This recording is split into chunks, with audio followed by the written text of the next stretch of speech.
Ongoree jiraadhee dhiifama naa godha. Miira keessa galee yoon jiraadhee xiqqoo karaa maqee jiraadhee dhiifama naa godhaadha. Hedduun isin jaaladha. Kaanis ammas ajjala lammiin lafa na argatte erga guutuu qabatamaa tuksii irratti akka agarru abdii qabna. Warree kiyya gaa hedduu galatoome asirratti si harkadhee siin kallattiin hawaasa duratti si dubbisuu kiyyaa fi sagantaaleen gama xumuraarra waan taateef asumattiin gabaabsaa abdii galatooma ayyee. Galatoomii Siinaa Olii fi Safwaan dhuftanii hirmaannaa keessanii gaafii teessaniif galatoomaa ulfaadhaa isin jala naa turaa naaf karaa walitti dhaammanneetii wal gaggeessinaa nagaa naa turaa. Thank you ayyee galatooma ulfaadhaa. Farree walitti deebina yeroo dheeraa booda gaafiin gaa an akkanatti sa'a dheeraa turre hin jenne yoo xiqqaate sa'a takkaa fi daqiiqa 20 turre qofa jeetiin dhufe jaalaltee hawaasni si qabu immoo sa'aadhaan hin daangeffamne dheeraadha. Even namoota as jala yeruma carraa takka jiru jiranii asumaan of kolchaa jennaanii yaada keetirra dhaabne yaada kan kee itti nufuufiiti dhumarratti mana nu bareechii akkasitti adda baan asirratti immoo osoo fitin dura waan takkaan jaa waa'ee reefuun tana achi gala giiftii maal jaanii bareessu turanii ani yeroon laayivii seene fuul durallee isiniif hima keessummaa kiyyaafillee giiftii kannaa jee isiniin kadhadhu yoo isinitti tolee giiftii fedhinnaa keessan inni kannitanii fi anaaf immoo taapumaa fi sheer akka iskiriinii hin qabne gootanii fuul durallee waa takka even badhaasan isinii qopheessaan maallaqa kiyyaanii fuul dura hawaasaaf even baratootaa fi faraan fa'aa immoo wallistoota faraanillee nama akkasiitii miti nama isin gaafatu miti isin gaafateet isin beeku fedhinnaa keessanii namni dasisa jee keessaanillee waan dasisa jee godhuufii danda'a asirratti immoo nuti giiftii faraanii kannaa jennee inuma never ever isin gaafannu kanan isin beekufadha koomantii reefu tanaa harkuu ture galatoomi farree itti fufeeti. Galatoomi waama giiftii jamsanaa hin beeku waan akkam akka taatee ammaan sirraa dhaga'uu jira waan akkamii hin beeku yeroo hedduu tiktaa kan fayyadamu gamanumaan dubbadhee reefu tanaa uummata akkaan hawaasa fayyadaruun barbaaduu hin jee kan akkana bira dabarraa dhaamsiin hin qabu maal irratti dhaamne turre. Uummata kanaaf dhaamsa waliigalaa maal qabdaa hawaasa si daawwachuu jiruu fi warreen wanni rikoordii ta'ee bira gahuuf hawaasa si jaalatu kanaaf maal dhaamtaaf walumaa gala cuunfitee fi dhumarratti immoo jaalattu nu fakkaata san ture. Irran deebi'aa jajjaboo Oromoonni qabna jettee abdatturra sheekootiin raayis haa ta'uu wallisaan raayis haa ta'uu hayyootarraa haa ta'uu qabsaa'otarraa haa ta'uu artistootarraa haa ta'uu walumattuu qabee ummata Oromoonni qabna jettu kana yoo gargaaruu dadhabdan isin tattaafatee keessaa bahu hayyoo lafaa keessan isin tattaafatee galmaan haa gaheetu yoo gargaaruu baattan miilan jalaan haxaawinaadhaa dhiisaadhaa walitti qabee maal jechuu barbaada akka if jala nyaatu ilmoo ifii if jala nyaatu bashoo qofa ilmi namaa if jala nama nyaatu akka bashootti ilmaan keessan if jalatti nyaatinaadhaa jettuun dhaamsa qaba. Thank you. Nyaatanii jechuutti hin jiru ilmaan keessan if jalatti nyaatinaadhaa yoo gargaaruu dadhabdan miila jalaan haxaawinaadhaa sani. Dhaamsi lammadaa kanin ani qabu immoo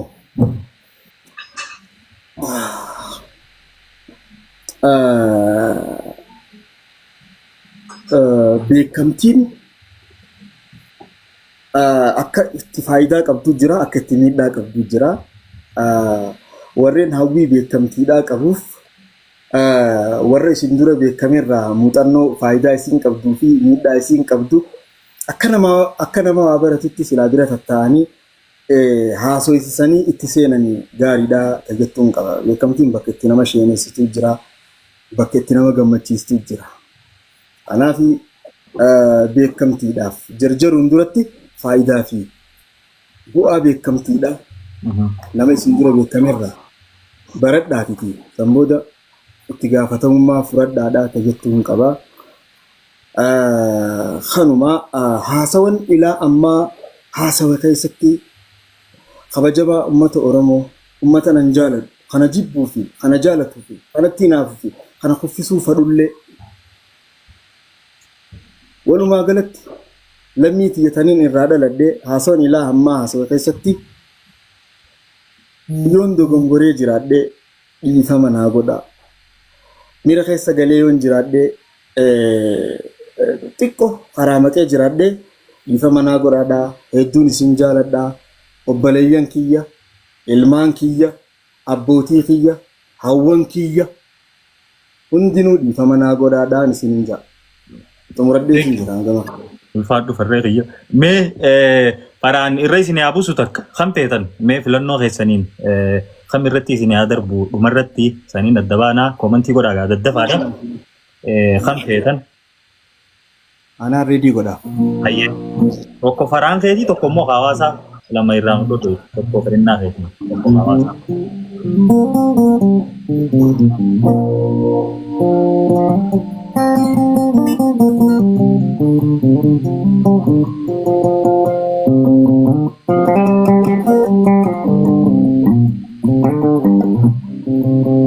Ya sobamanna ina duga waya ya sobamanna ina duga waya jikin daga muradi ani garakiya jikin daga muradi ani garakiya asiyana nitiyati sarinahan kifte badani bakandi dina jabati alayya lana kodi alorana fate soninga siyati orichara kodi dagara ko gasisi afmi desanuma Rendo que sana dirtu ala dusuma ubabnya chonta putte wana kabtu shena wiya barreko archatin hayat ya subhamanna ina duka waya ya subhamanna ina duka waya. Wow. Thank you farree galatoomii. No manni boodan manni keenya gara laafaa bakka gadhiisan baan bashaq.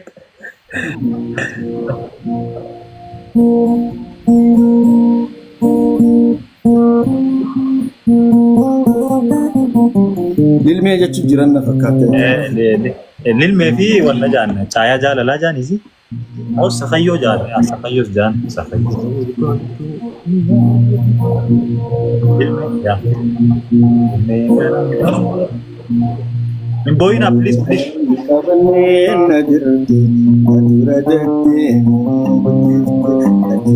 kimboni bareti ismuditi waile asaganta jalana kabane sultan galsiti sijana chobiya egabi danangalina agara oh ya garabo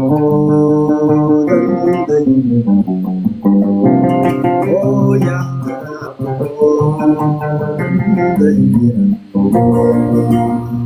sumasire sura tapana lori sana gala pati aya kabono me kamna tuta kani somasal tinna ajala lambini lambanna erga kutu kabata matu sika fana mujadala hatti fana afimina urisi asilai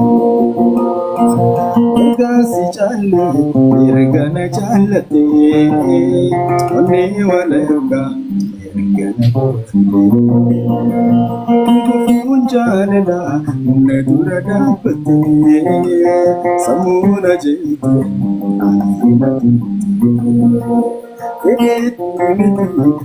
Kamana gesi carra jirenya sirana bagesi Yuna marra yanni kena kasi akan jiruto manjibusi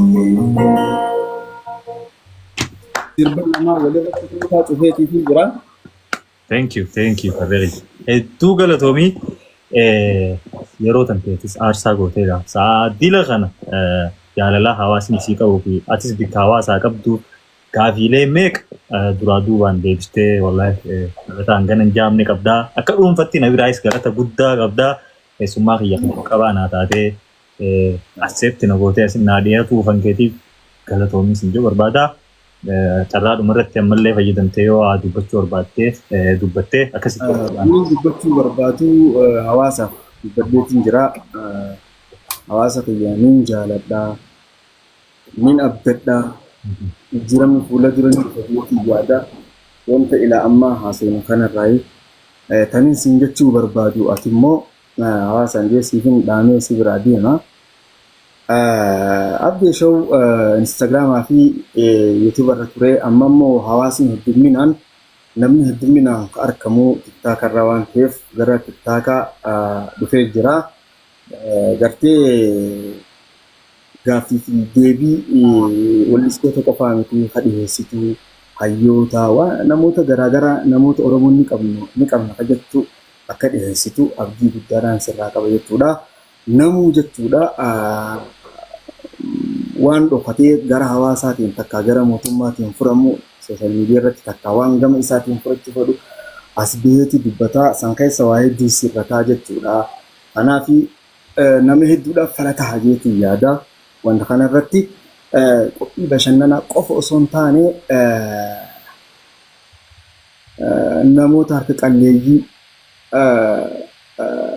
carraa isaan asirra itti dhufanii itti gargaaramuu danda'aniif illee silaa carraa akkasitti naafanne ta'eef illee niin fadha fuula dura namootuma waliin hayyoota jajjaboo akkanuma dhiyeessu kana keessa jidduu miskiina tokko silaa dhiyeessite carraa miskiinni asirratti itti fayyadamuu danda'u yoo dhiyeessite gammachuu itti yoo danda'u jechuudha. Jabaadhu ani waa hedduudhaan sirraa eeggadha ganaa ati ilma xiqqaadha waa hedduu daleedaa carraa naa kannitee sagantaa jalqaba irratti carraa naa kannitee gartee miidiyaan kan kee miidiyaa guddaadha hafaarfamu hajaalatamu carraa naa kannuu keetiif ani sirriitti carraa akkatti qiyyaaf illee galatoomiin sin ja'ati jabaa keenya sin jaaladha. Thank you uummata Oromoo naa galatooma. Assalaamu alaikum warahmatullaahi wabarakaatu. Waalaikum salaam warahmatullahi wabarakatuh. Farree keenya inshallah sagantaa biraa bareedduun walitti deebina yoo rabbi jedhee yoo rabbi katolchu ta'e immoo farree sarpiraayis addaatiin faraanii wajjin hawaasni wal agartanii yoo rabbi jedhee waan ammaan tana himamuu miti waan bareedaa takkaan inshallah yeroo muraasa booda farree bikka ajaa'ibatti samii gubbatti haa agartan taha.